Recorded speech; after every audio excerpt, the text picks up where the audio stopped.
পৰা যোনে আগত অৰুণোদয় পাই আছিলে আগষ্টৰ 1 তাৰিখৰ পৰা তেওঁলোকে পাই থাকিব। কিন্তু মাজে মাজে আমি ক্লিনিং কৰি থাকো, কোনোবা মৰা মানুহ হ'ল বাদ গ'ল, কোনোবা চৰকাৰী চাকৰি পালে বাদ গ'ল, সেইখিনি।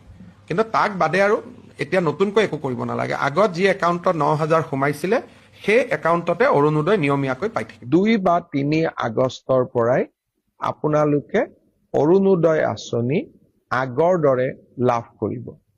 আগষ্ট মাহৰ পৰা অৰুণোদয় আপোনালোকে মাহেকীয়া নিয়মিতভাৱে পাই থাকিব আৰু আপোনালোকে অলপো চিন্তা কৰিব নালাগে।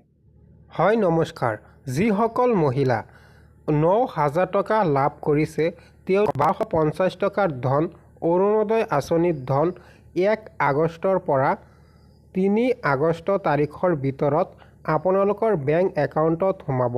সেইবাবে আপোনালোকে এনে ধৰণৰ খবৰসমূহ পাবলৈ মোৰ চেনেলটো ফ'ল' কৰি ৰাখিব। ধন্যবাদ।